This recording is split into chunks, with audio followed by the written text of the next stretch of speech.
Mobil dalam gambar adalah Lotus ya. Lotus Mugen Honda berkode Lotus 109. Pembalap di mobil ini era itu adalah Alessandro Zanardi dan Johnny Herbert. Arsitek mobil ini adalah Peter White dan Chris Murphy.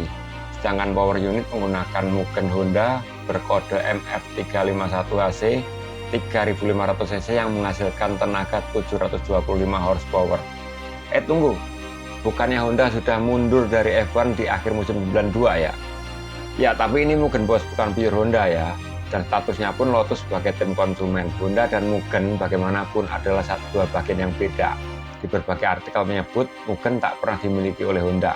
Justru pada tahun 1991 saat Soichiro Honda wafat, Mugen menjadi pemegang saham terbesar di Honda. Mugen didirikan oleh putra Soichiro Honda yaitu Hitosori Honda pada tahun 1973 sebagai divisi sport. Kalau di Mercy seperti AMG atau di BMW kayak M gitu deh ya. Beda yang cukup mendasar adalah AMG dimiliki oleh Mercy dan M dimiliki oleh BMW. Tapi Mugen adalah bagian yang beda. Mugen bagaimanapun adalah sebuah perusahaan tuner seperti halnya Ilmor atau Cosworth. Jadi meskipun Honda mundur dari kancah Formula One, pertunjukan tetap disajikan oleh Mugen. Sedikit kisah tentang kiprah Mugen di Formula One ya. Mugen awalnya mempersiapkan mesin untuk Tyrrell pada tahun 1991 dengan mesin yang dikembangkan dari Honda berkode RA109E yang sebelumnya digunakan oleh McLaren MP45 MP45. Oleh Mugen mesin itu direbrand dengan kode MF351H. Nama lengkapnya adalah Mugen MF351H. Tapi entah gimana ceritanya, mesin tersebut malah dikirim ke Footwork pada tahun 1993 ya. Dan Honda secara resmi mundur dari F1 untuk musim 93. Tahun 92 adalah musim terakhir Honda di Formula One. Tahun berikutnya Mugen memasok mesin buat tim Lotus seperti yang ada dalam gambar ini yang awal tadi itu ya. Celakanya Lotus tutup usia pada tahun 1994. Mugen lalu memasok Ligier. Sampai pada tahun 1997 Ligier dibeli oleh Alain Prost, mantan juara dunia yang membuat tim sendiri ya. Tim Ligier berganti nama menjadi F1 Prost GP.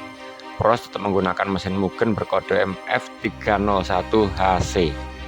Tapi pada tahun 98 rupanya idealisme Alain Prost membuat Mugen harus hengkang dari tim Prancis tersebut. Prost menginginkan tim yang serba Prancis, maka Prost beralih ke Peugeot. Akhirnya musim 98 Mugen terlibat kontrak 2 tahun bersama Jordan. Mereka menandatangani itu di awal musim tahun 98 ya. Kerjasama ini ya nggak manis-manis amat karena sampai separuh musim di GP Monaco mereka belum mencetak 1 poin pun. Untungnya pada balapan berikutnya Ralf menyelamatkan muka Mugen dan Jordan lah ya, dengan finish di urutan ke-6 di Silverstone.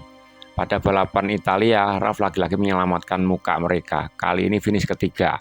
Pada musim ini pula Gary Anderson, sang insinyur di Jordan mengungkapkan bahwa pihak Honda pusat melibatkan diri ke dalam riset mesin Mugen ini. Pada musim 1999, Ralf pindah ke Williams. Posisinya digantikan oleh Hein-Harald Frentzen. Sampai di sini Jordan berkembang luar biasa. Mengawali musim di GP Australia, Frentzen langsung menggebrak dengan posisi runner-up. Pada balapan di Brasil, Frentzen mempersembahkan podium 3. Kemenangan di Prancis adalah salah satu bagian dari kesuksesan Jordan bersama Mugen. 2 podium 3 dihasilkan di GP Belgia dan Jerman. Di GP Italia, Frentzen menunjukkan kelasnya dengan memetik 1 kemenangan lagi. Di akhir musim, Frentzen mengkoleksi 54 poin kejuaraan dan bertengger di klasemen ketiga. Sedangkan Damon Hill yang saat itu menjalani musim terakhir di Formula One hanya bertengger di urutan 12 klasemen akhir. Hill akhirnya cabut, bukan hanya cabut dari Jordan yang melainkan pensiun dari Formula One. Alasannya demi keluarga. Musim 2000, Hill digantikan oleh pembalap Italia, Jarno Trulli. Tapi ini adalah musim yang sulit. Isu reliabilitas mendera mobil berkode EJ10 ini. Mengawali balapan di Australia, mereka berdua, Frentzen dan Trulli, retired. Nggak finish, mobilnya rusak. Pada balapan berikutnya di Brasil, Frentzen sempat mempersembahkan podium 3, serta Trulli finish keempat. Tapi selebihnya Jordan EJ10 ini payah. Mengakhiri musim, peringkat mereka merosot di posisi ke-6 klasemen akhir dengan hanya mengumpulkan 17 poin. Rupanya itulah akhir cerita Mugen di Formula One. Tahun berikutnya, Jordan menggunakan mesin Honda pabrikan, hanya sebagai konsumen ya. Sekian video dari kami, terima kasih sudah menonton, jangan lupa subscribe. Tak lupa kami doakan Anda-Anda sehat selalu, murah rezeki, enteng jodoh buat yang jomblo, dan salam sejahtera dari kami. Amin.